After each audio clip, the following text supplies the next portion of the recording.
For 22 years, I, Nick, 44, believed my marriage to Sarah was the unbreakable foundation of my life. We'd built everything together. That lie shattered the moment I kicked off my running shoes, walked into my dark house, and heard my daughter's 19-year-old boyfriend, Jake, whispering into his phone in the living room. The hot lawyer mom. I got everything, dude. In an instant, my world tilted. Was he talking about Sarah? My wife? The question burned, but the answer came faster, brutal and undeniable. A hidden video revealed Sarah, drunk, with a stranger. Then, a positive pregnancy test in our bathroom trash. We hadn't been intimate in months. In less than 24 hours, my entire reality unraveled, exposing a chasm of betrayal. Upstairs, Sarah slept soundly, her Wonder Woman costume askew, oblivious to the life I was about to reclaim. Before I tell you what happened next, if you enjoy stories about justice and family boundaries, take a second to like and subscribe, but only if you genuinely connect with this story. Where are you watching from right now? And what time is it there? Drop a comment and let me know. You stole my life. Now I'm taking it back. I came home from my late-night run. Sweat dripping down my face, my lungs burning from the October air. The house was dark except for the porch light Sarah had left on. Sarah and me on our wedding day, Emily's high school graduation.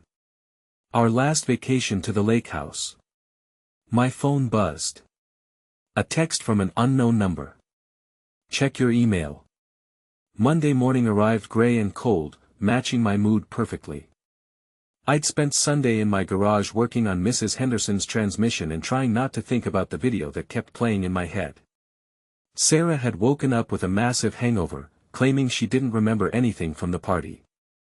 She made coffee and toast like nothing had happened, chattering about some big case at the firm. "You look like heck," he said when I walked into his cluttered office. "Feel worse." I handed him my laptop. "Watch the video in my email, then tell me what my options are." Tom watched in silence, his weathered face growing grimmer with each passing minute. That evening, I installed a hidden camera app on an old phone and placed it strategically in our bedroom. I hated myself for doing it, but Tom was right. I needed evidence. Sarah came home late from work, claiming she'd been preparing for a deposition. She seemed nervous, fidgeting with her wedding ring and avoiding eye contact. All glass and steel that looked out of place among our 19th century architecture. I parked across the street and watched the entrance. At 10:30, a man I didn't recognize walked in. Tall, athletic build, probably in his early 30s. He wore an expensive suit and carried himself with the confidence of someone who'd never been told no. Private stuff. He claims he has videos of her. He showed some of his buddies at a party last weekend. The burger I'd ordered suddenly tasted like cardboard. "Did you see these videos? What are you planning to use it for?" "I haven't decided yet." Tom gave me the name of an investigator in Pittsburgh, a former cop named Detective Ray Sullivan, who specialized in adultery cases. I called him immediately.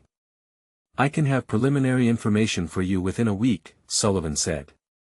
Detective Sullivan called me Thursday morning with his preliminary report.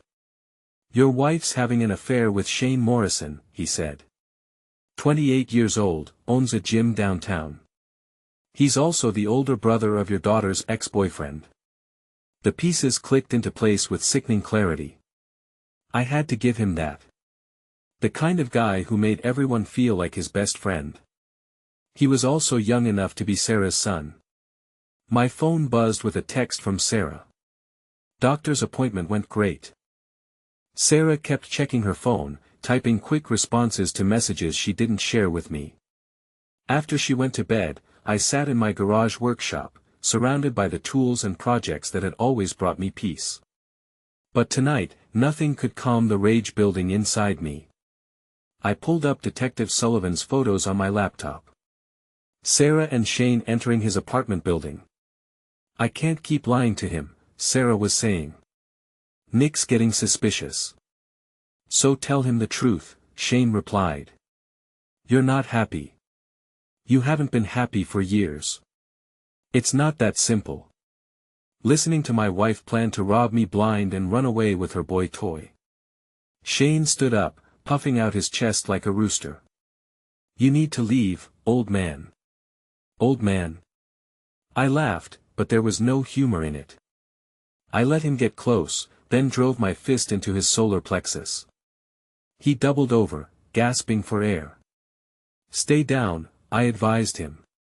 I used to box Golden Gloves. You lift weights for a living. Heard about your troubles, said Bill Murphy, dropping off his truck for break work.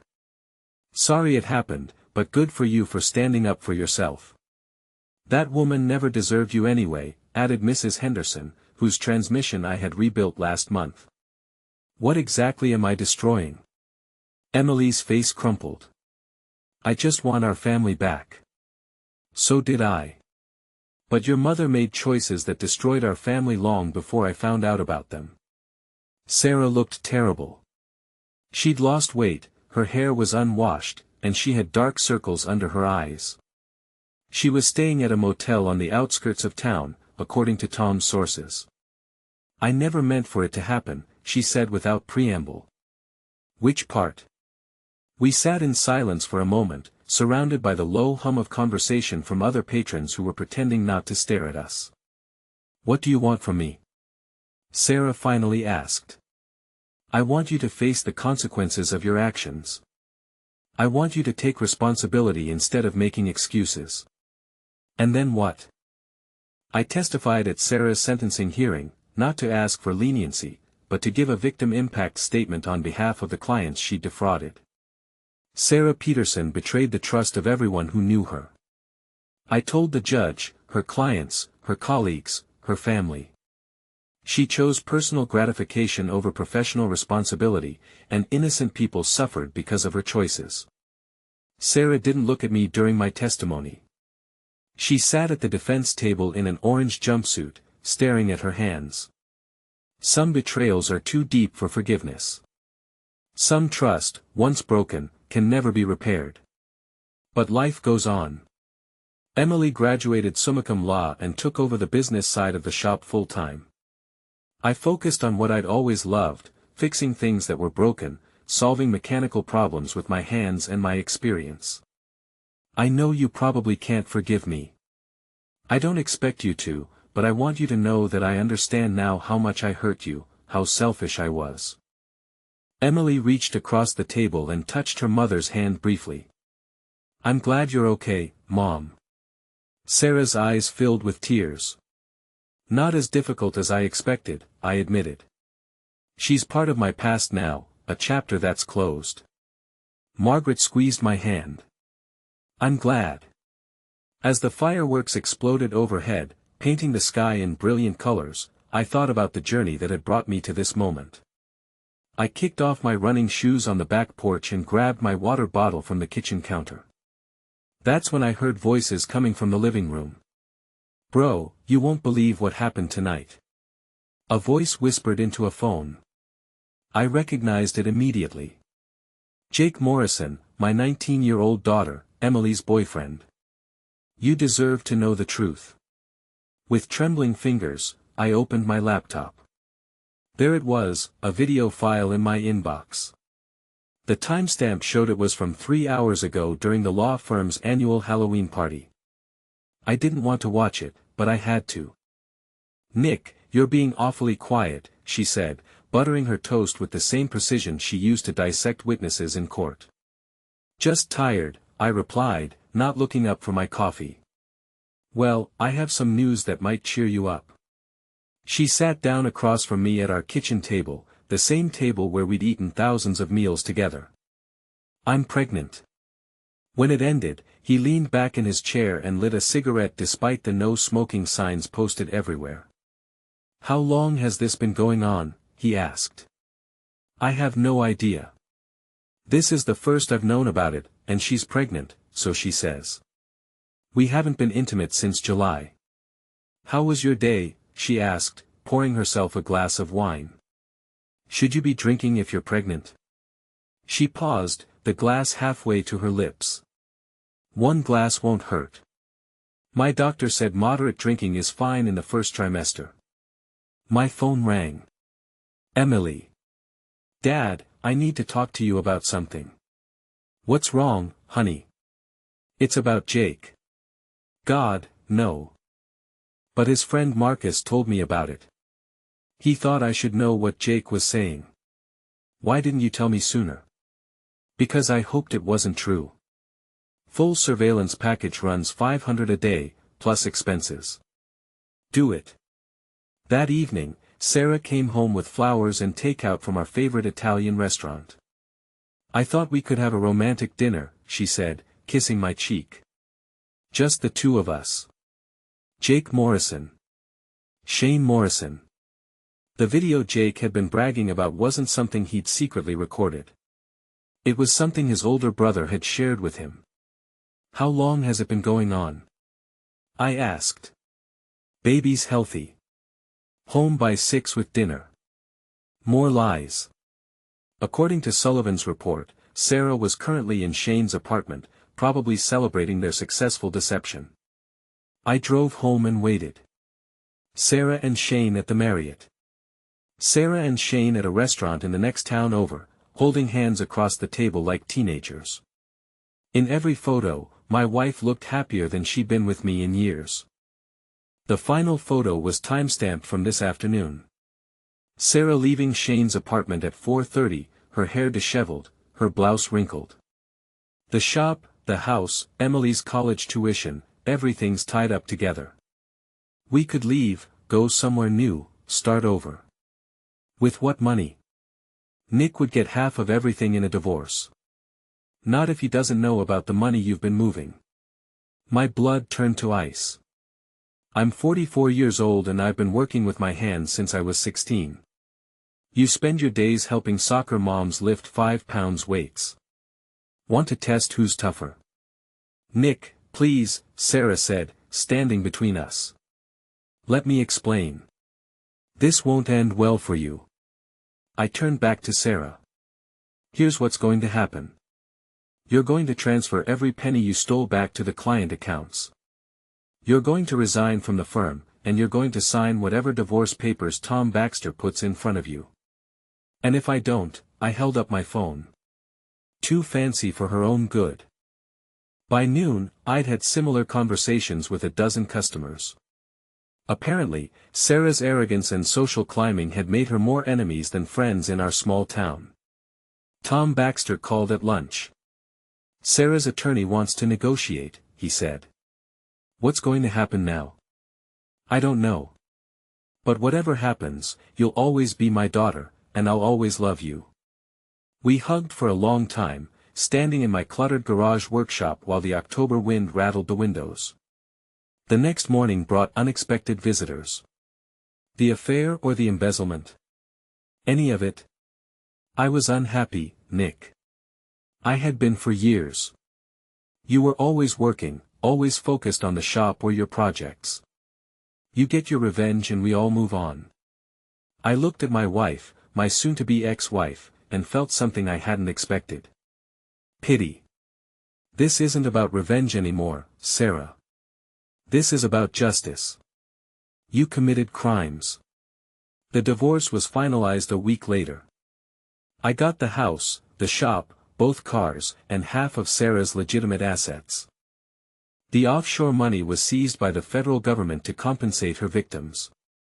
Emily decided to transfer to a college closer to home so she could help me adjust to single life. She was majoring in business administration and wanted to help me expand the auto shop. On quiet evenings, I sometimes sat on my back porch and thought about the man I'd been before I discovered Sarah's betrayal. That man had been naive, trusting, willing to believe the best about people. I wasn't that man anymore. I was harder now, more cynical, less willing to take people at face value. But I was also stronger, more self-reliant, more aware of my own worth. I'm trying to rebuild my life. I'm working at a legal aid clinic helping people who can't afford attorneys. It doesn't pay much, but it feels like I'm doing something useful. That's good, Emily said. Sarah looked at me. The betrayal that had nearly destroyed me had also freed me from a marriage that was built on lies. I'd lost a wife, but I'd gained something more valuable. Self-respect. I'd learned that being the nice guy doesn't mean being the weak guy. That standing up for yourself isn't the same as seeking revenge. I got both of them on camera. The mom and the daughter's friend. Craziest night of my life, man. My blood turned to ice water. I pressed myself against the kitchen wall listening. The video showed Sarah in her Wonder Woman costume stumbling drunk through someone's bedroom. She wasn't alone. A younger man, not Jake, but someone I didn't recognize was with her. The camera angle suggested it was hidden. Maybe a phone propped on a dresser. I looked at her then, really looked at her. At 41, Sarah was still beautiful. Her auburn hair was pulled back in that professional style she favored, and her green eyes sparkled with what she probably thought was excitement. Pregnant, I repeated. I know it's a surprise. Tom took a long drag from his cigarette. Pennsylvania is a no-fault divorce state, but adultery can still affect alimony and property division. The problem is proving it. I've got video evidence of one incident. Was she identifiable in the video? That was a lie. Sarah had been obsessive about avoiding alcohol when she was pregnant with Emily. I'm going to bed, I said. Already? It's only 9 o'clock. We broke up. I felt a surge of relief. I'm sorry to hear that. What happened? He's been acting weird lately. I hope Jake was just being a disgusting pig making things up to impress his friends. Emily's eyes filled with tears. But it is true, isn't it? Mom's having an affair. I reached across the table and took my daughter's hand. What's the occasion? Do I need an occasion to want to spend time with my husband? We ate by candlelight, making small talk about work and Emily's college classes. Sarah seemed relaxed, more like her old self than she'd been in months. Nick, I know I've been distant lately, she said over dessert. At least 6 months, probably longer. They meet at his apartment above the gym on Tuesday and Thursday afternoons. Your wife tells her secretary she's at off-site depositions. Are you sure? I've got photos, video, credit card receipts. Sarah arrived at 6:15 with Chinese takeout and a fake smile. How did the appointment go? I asked. Wonderful. Dr. Martinez says everything looks perfect. She was smiling. I closed the laptop and made a decision. Friday evening, I told Sarah I was going to the lake house for the weekend to work on the boat. That sounds nice, she said, not looking up from her legal briefs. I'll probably work late tomorrow anyway. Big case coming up. What money? The offshore account was supposed to be temporary, Sarah said. Just until I figured out how to handle the divorce. How much is in there now? Almost 200,000. Explain what? How you've been stealing money from your clients. How you've been lying about being pregnant or how you've been screwing a kid young enough to be your son. I am pregnant, she said quietly. With his baby, Sarah's silence was answer enough. Then I released this recording to everyone in town. Your law partners, your clients, your friends, Emily's college friends, your mother in Florida, everyone. You wouldn't try me. Shane had recovered enough to stand up. This is blackmail. She's willing to give you the house, the shop, and her car in exchange for your silence about the embezzlement. What about the offshore account? She claims it doesn't exist. I've got recordings that say otherwise. And we go to court and let a judge sort it out. Detective Ray Sullivan arrived with 2 men in suits. FBI agents investigating financial crimes. We need to ask you some questions about your wife's business activities, one of them said. I told them everything I knew and turned over copies of all my evidence. They seemed particularly interested in the offshore account and the timeline of Sarah's embezzlement. I felt invisible. So, you decided to sleep with a kid half your age and steal money from your clients. It wasn't supposed to go that far. Shame made me feel young again. Attractive and the money. Real crimes that hurt real people. Your clients trusted you with their money and you stole it. I can pay it back. That's not the point. The point is that you thought you were smart enough to get away with it.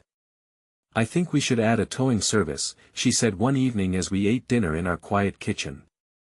There's no competition in town and it would bring in steady revenue. That's not a bad idea. We'd need to buy a truck and get the proper licenses. I already researched it. 2 years after the divorce, I started dating again. Nothing serious, just dinner and movies with women who appreciated honesty and didn't play games. I never remarried. Once was enough. Kahash hash. I heard you're seeing someone.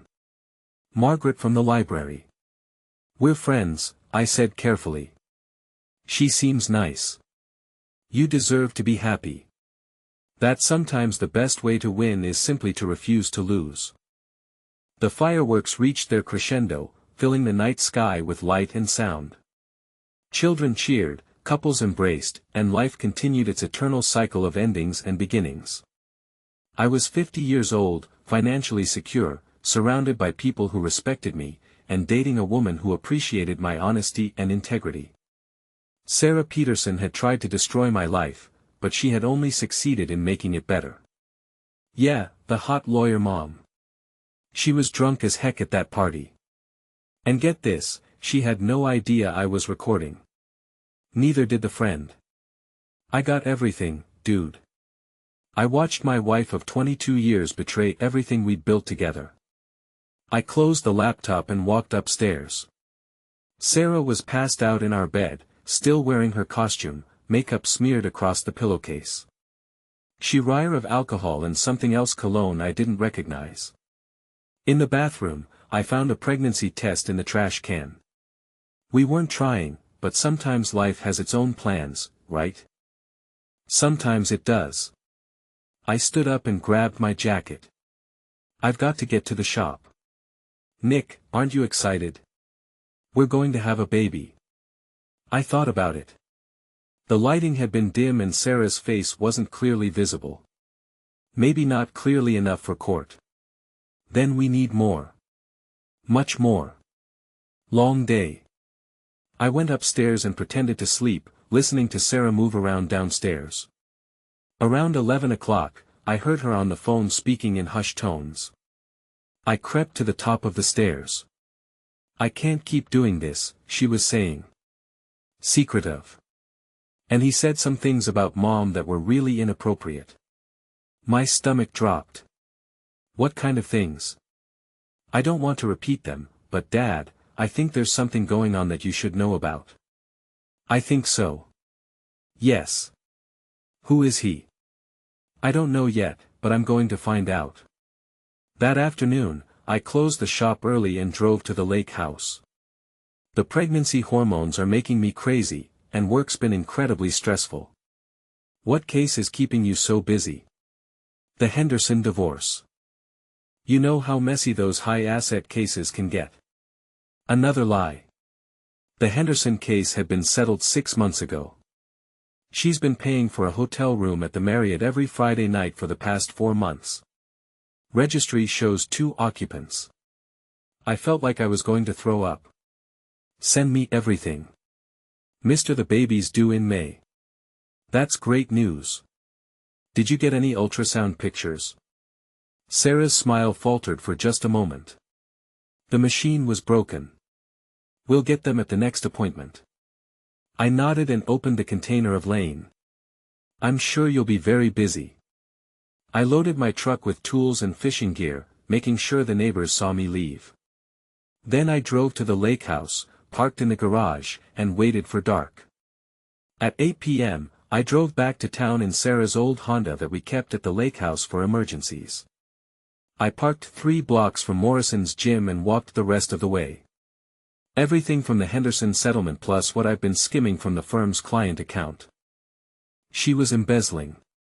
My wife, the respected attorney, was stealing from her own clients.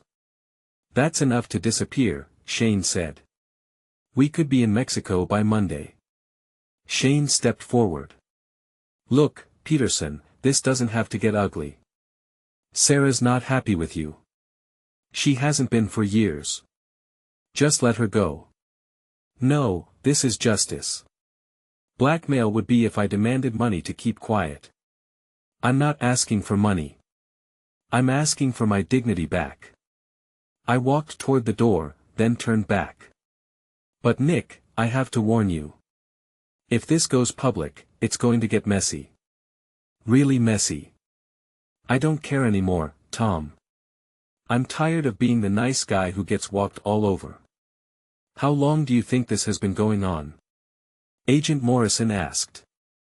"Based on what I heard, at least 6 months, maybe longer.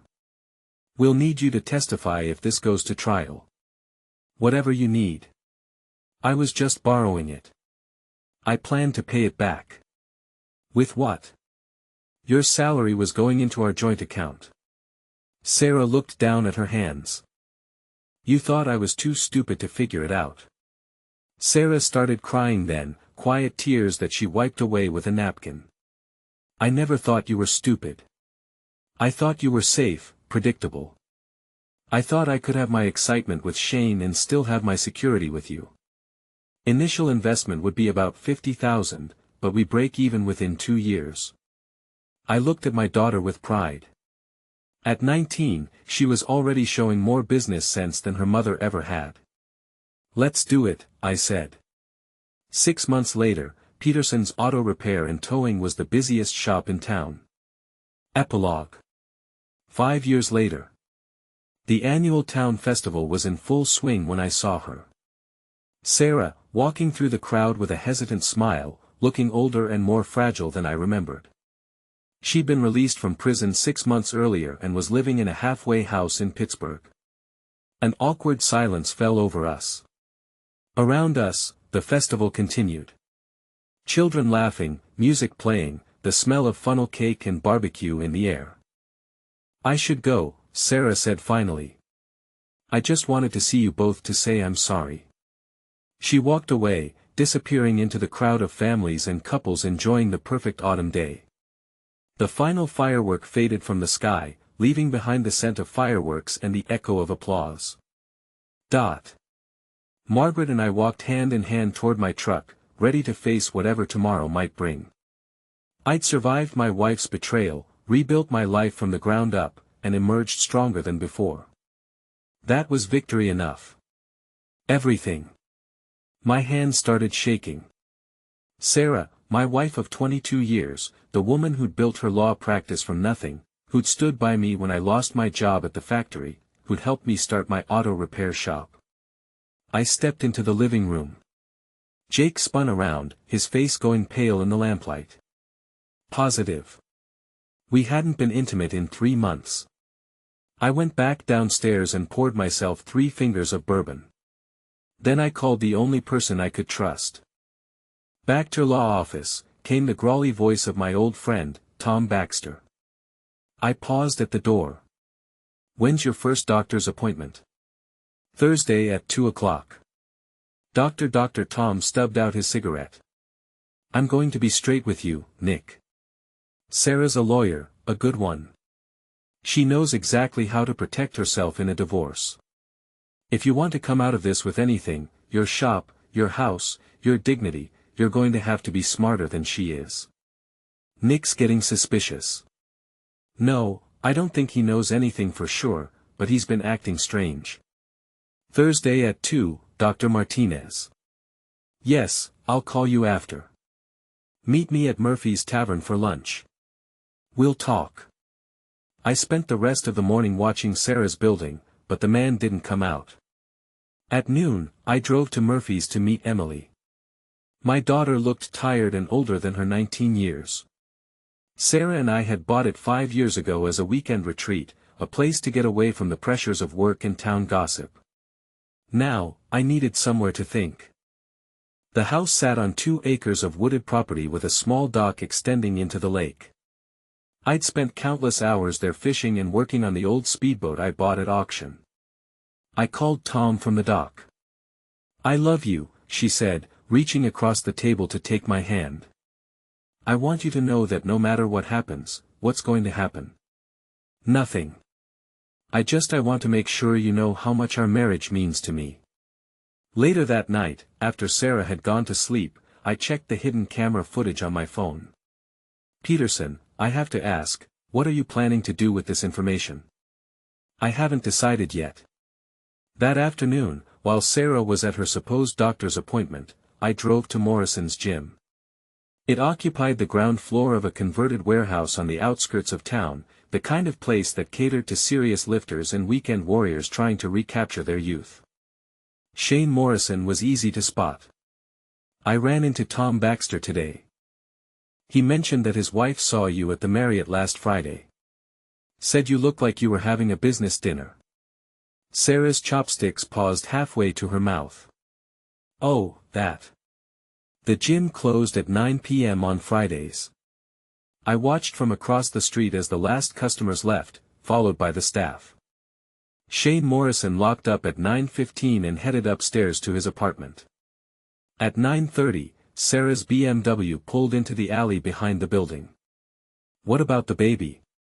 "What about it? You said yourself you're not sure it's his." I'd heard enough. I pulled out my phone and started recording as I climbed the stairs. "Let her go." I pulled out my phone and showed them the recording. "After I turn this over to the State Bar Association and the district attorney, after I show them evidence of embezzlement, adultery, and fraud," Sarah's legs gave out and she collapsed back onto the couch. "Nick, please. I'll pay back the money. Oh, and Sarah, don't come home tonight or any night.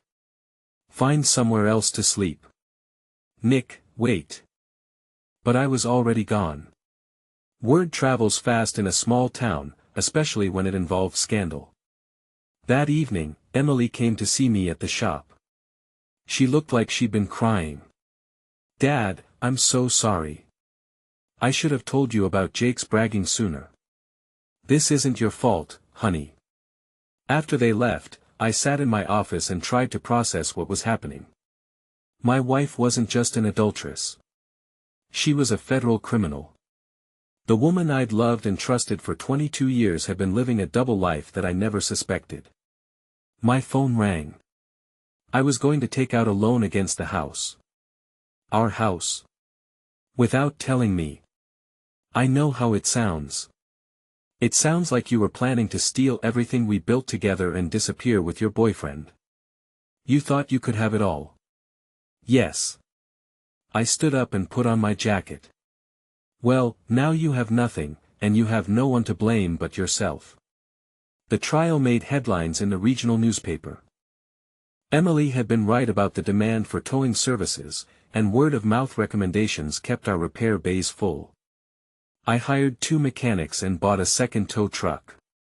Emily managed the books and handled customer service with a professionalism that impressed everyone who met her. "Your daughter's got a good head on her shoulders," Tom Baxter told me one day when he brought his car in for an oil change. "Takes after her old man." She approached my booth where Emily and I were selling raffle tickets for the volunteer fire department. "Hello, Nick," she said quietly. "Sarah." "Hi, Mom," Emily said, her voice carefully neutral. "You both look wonderful. The business seems to be thriving." Emily watched her go. "Do you think she's really changed?" "I think she's learned that actions have consequences," I replied. "Whether that's the same as changing, I don't know." "Do you hate her?" I considered the question carefully. "Get out," I said quietly. "Mr. Peterson, I said, get out now." Jake grabbed his jacket and bolted for the door. I heard his car engine roar to life in the driveway, tires squealing as he peeled out of our quiet suburban street. I stood there in the darkness of my living room, staring at the family photos on the mantel. "Tom, it's Nick. I need to see you first thing Monday morning."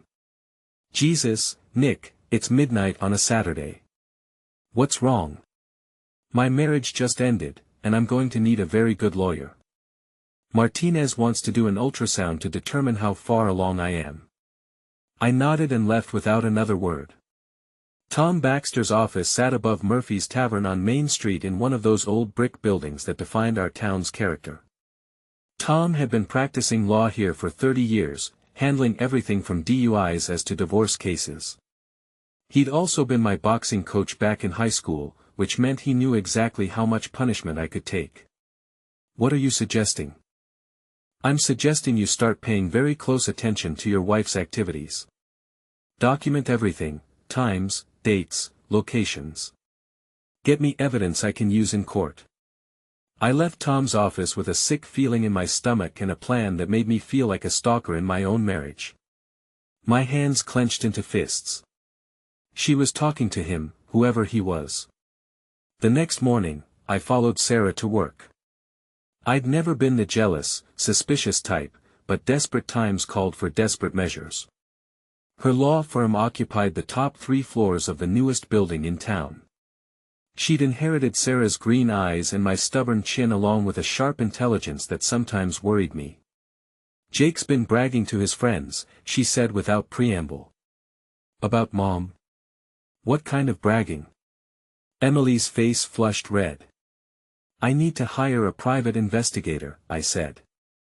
That's expensive, Nick. And it might not hold up in court if it's obtained illegally. I don't care about the cost, and I'm not planning to use it in court. There was a long pause. Nothing unusual, just Sarah getting ready for bed and reading before falling asleep. But as I was scrolling through the day's recordings, I noticed something odd. Around 3:00 p.m., while I was at the lake house, Sarah had come home. She'd changed clothes, showered, and left again within an hour. She'd never mentioned coming home early.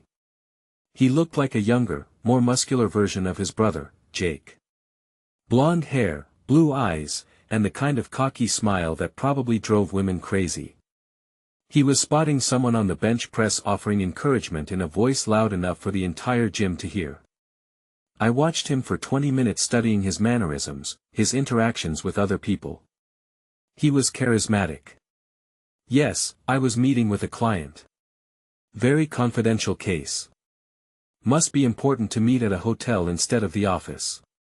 Some clients prefer discretion. We finished dinner in silence. I waited until she was inside, then crossed the street and tried the gym's back door. Locked, but the lock was old and cheap. I had it open in 30 seconds with tools from my truck. The gym was dark except for the emergency exit signs. I made my way to the stairs leading to Shane's apartment, my heart pounding so hard I was sure they'd hear it upstairs, their voices carried through the thin walls. The apartment door was unlocked. I pushed it open and walked into the living room where Sarah and Shane were sitting on a leather couch, drinking wine and planning their escape. Sarah saw me first. Her face went white. Nick, what are you doing here? I'll do whatever you want. What I want is my life back. What I want is the 22 years I wasted on you. But I can't have that, can I? Shane moved toward me, probably thinking he could intimidate me with his muscles and youth. By Monday morning, everyone knew that Sarah Peterson had resigned from her law firm for personal reasons, and that her husband had filed for divorce. I opened my shop at 7 a.m. As usual, expecting awkward conversations and pitying looks from my customers. Instead, I found something unexpected. Support. Mom called me. She says you're trying to destroy her life. I set down my wrench and looked at my daughter. Your mother stole $200,000 from her clients. She's been having an affair for months and she's pregnant with another man's baby. Sarah, Nick, we need to talk. I don't think we do. Please. I know you hate me, but I need you to understand something. Against my better judgment, I agreed to meet her at Murphy's Tavern that evening. I wasn't thinking clearly. The pregnancy hormones, the stress at work. Don't blame this on hormones. You made conscious choices, Sarah. Every single day for months, you chose to lie to me. Local attorneys sentenced to 5 years for embezzlement. Sarah had pleaded guilty to federal fraud charges in exchange for a reduced sentence. She would serve her time at a minimum security facility in West Virginia. Shane Morrison had been charged as an accessory after prosecutors proved he'd helped Sarah move money to the offshore account. He got 2 years probation and community service. She gets her brains from her mother, I replied. Fortunately, she got her ethics from me. 1 year after Sarah's sentencing, I received a letter from her in prison. She was working in the library and taking correspondence courses in accounting. She wanted to make amends when she got out. I threw the letter away without finishing it. It is, I replied. We're doing well. Sarah nodded, glancing around at the bustling festival. I wanted to apologize to both of you for everything. Apology noted, I said. No, I don't hate her, but I don't trust her either, and I never will again. That evening, Margaret and I walked around the festival together, sharing cotton candy and watching the fireworks display over the lake. She was a widow 10 years younger than me with grown children of her own. She understood that some scars never fully heal. Was that difficult? She asked, seeing Sarah.